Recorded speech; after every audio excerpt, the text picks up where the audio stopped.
Hello and welcome to Monster Monday. We're moving through the alphabet, and today, Reagan, we're going to focus on the Ankeg. Ankeg.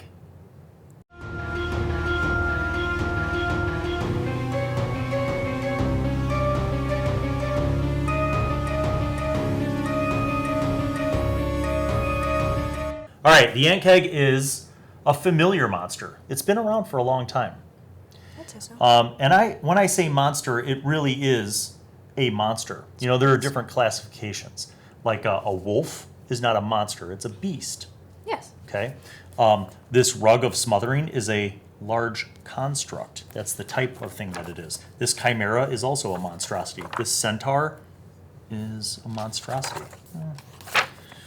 This bearded devil is a fiend. See what I'm going with that? So there's like classifications, just like in science, you know, kingdom, philo, order, family. I don't know how that works because I forgot science. But The Ankeg looks like a giant ant. creature, bug thing. Yeah, Yes. with Yes, it pinchers. does. So let's read about it. Reagan? An Ankeg resembles an enormous many-legged insect. Its large antennae twitching in response to any movement around it. Its legs and sharp hooks adapted for burrowing and grasping its prey, and its powerful mandibles can snap a small tree in half. Yes. Now, does that sound pretty amazing? I think it does. I'd be scared This of that. is only a challenge rating 2 monster. So, challenge rating, Reagan, is kind of like how hard a monster is to defeat. And it's just an estimate based on like their attacks, their defenses, their special abilities. And challenge rating 2 is kind of, it's not high. Like this could kill a bunch of beginning people, Okay. especially if there were 4 of these. But like, you know, if you were like level 4 and you were taking on a few of these, you'd probably be able to survive. Okay. So, but I think it's underused. And I think one of the things that I like about the Ankeg is that you could put it into a lot of different places. So, for example, could this live in a forest outside of a town and have like a burrow underneath that forest? Sure, it sure. could. Could it be in the desert? As your party is traversing the desert, could it come out from there? Could it live in the mountains? Sure, all those things are possible. Could it live near a swamp? So it's actually a very versatile creature.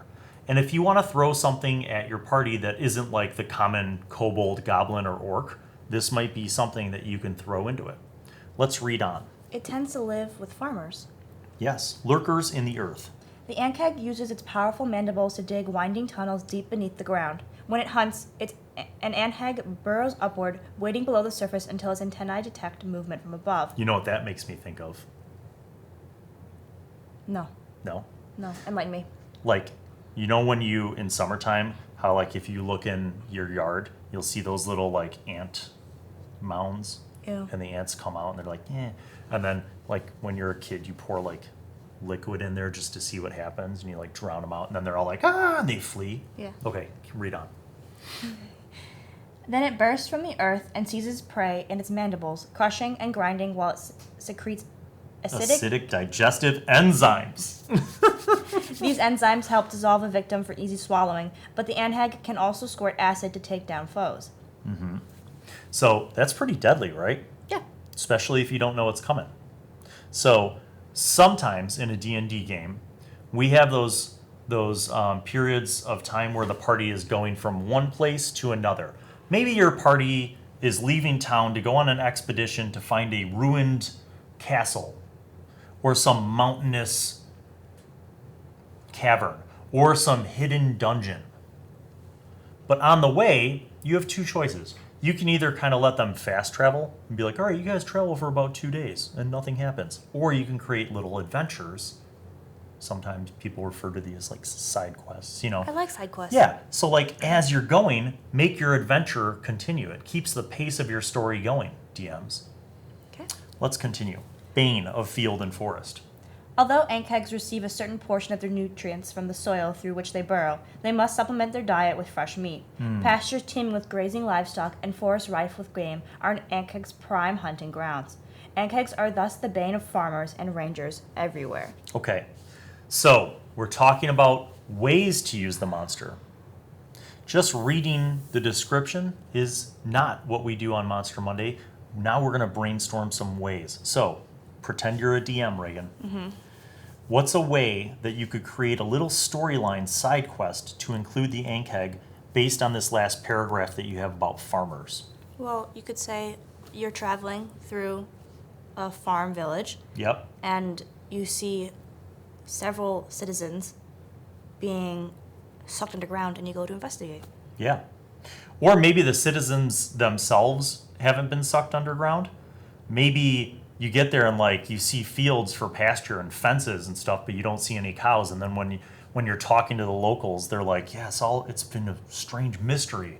Our cows have been disappearing, and one by one, and our town's going to be in ruins, and we need to find out what happened." And or maybe they know what happened, and they're like, "These Ankhegs keep plaguing us, but we're not strong enough to fight them back. We know that there's a hole to one of their burrows over there in that field, and we'll pay you X amount of gold from our treasury if you can go in there and..." Or they want you to feed them so they don't get eaten themselves. yes. So they're like, go in there, get eaten. Oh, like you kind of have like a mischievous group of farmers Yeah. that are like, yeah. Oh, and they have plenty of livestock, but they get suckers to come through. Maybe they're like an evil farmer community. Yeah, and they're like, go in there and like check it out, dude. Like, we've been told that there's like gold hidden over there, and so Or- then everybody goes, and then they get eaten. Plot twist. The people in the town are nice, and they're really hush-hush and kind of buttoned up, and they keep to themselves, but the mayor is the one Oh. who's kind of a mischievous / evil person. And he, every time travelers comes through, he welcomes them, and then he describes this problem, how there is a child who's been abducted by some strange earth-dwelling creature, and if the party would be so bold and kind as to go into the tunnel and investigate and slay the beasts and recover the child who's been abducted, he will pay them. But there's Of no course, money. most people, there's no money, number one. Number two, most people don't survive.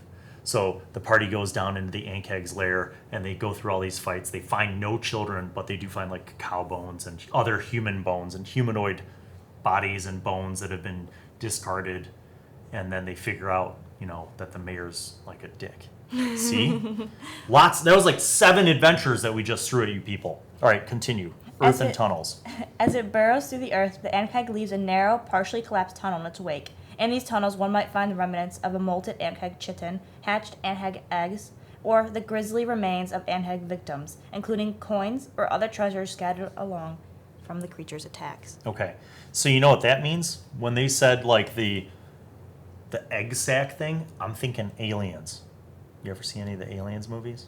I know what you're saying. Okay, so like, what if they go down, right? And they're in the burrows, and they find an Ankheg and they slay it, but then they see these tunnels are interconnected, and they're very more established, and there's like basically an underground cavern where they find like the lair of the queen, and that's where all these eggs are.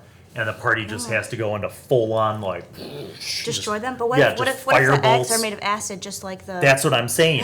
One of them's a dummy and they get too close and it sprays acid. Or the larva jumps out and it's like, and it goes and does a suction on their face. That could be good. This is like aliens in D&D, people. See, you skip past this page, but there's so many options. All right, let's look at the stat block. As we said, it's a large monstrosity, so that's a big creature. It is a 14 natural armor class, which is pretty good. 39 average hit points. Now, what's funny is 39 is average, but they have up to 6d10 plus 6. So this is where, as a DM, you can scale things, Reagan. Let's say you have a lower level party going into this lair, and you're like, yeah, they're going to totally die. Then maybe you make your Ankhegs a little weaker, and they only have like 30 hit points or 40 hit points. But if you have like a medium range party, like they're all like level 5 and 6, you can make this a 60 hit point creature. Oof. Or you can make them different scales. Maybe you have 2 big hulking male Ankhegs, and then Usually the females are larger. yes, that's right. Usually, so maybe you have like a squad of like drone Ankhegs that are like, I have 40 hit points. And then you have like this cluster of females that have like 55 hit points. And then the mother, the queen, has like 70 hit points. Dang. See? So as a DM, you can scale that to make it more challenging or less challenging for your party. All right, let's take a look. Strength, dexterity, constitution, intelligence, wisdom, charisma. They have an intelligence of 1. They are not like sentient planning. They're not going to strategize They're and ants. cluster. They're monstrosities. They're just driven by instinct. They do have dark vision though.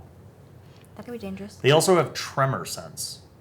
Ooh, so they can feel you walking by. Yes. So that comes into play with the initial ambush. Like when they feel you within 60 feet, they can feel you getting closer. And then when you're right above, they burst up and attack you. That makes sense. You could also have side tunnels. So as the party's going down the main tunnel towards the lair, you have ant kegs in side tunnels that have tremor sense, and they burst through the side tunnels and attack the party and ambush the party. Lots of fun there. They are worth 450 experience each, which is pretty good. Let's look at their attack. They have a bite that's +5 to hit. It attacks one target for 2d6 plus 3 slashing damage plus 1d6 acid damage. Ouch. If the target is large or smaller, it is grappled. To escape, you have to beat a DC 13 in your grapple check. Until this grapple ends, the ant keg can bite only the grappled creature and has advantage on attack rolls to do so. So things could spiral very quickly. Say, for example, you have a character with like a 8 or 9 strength.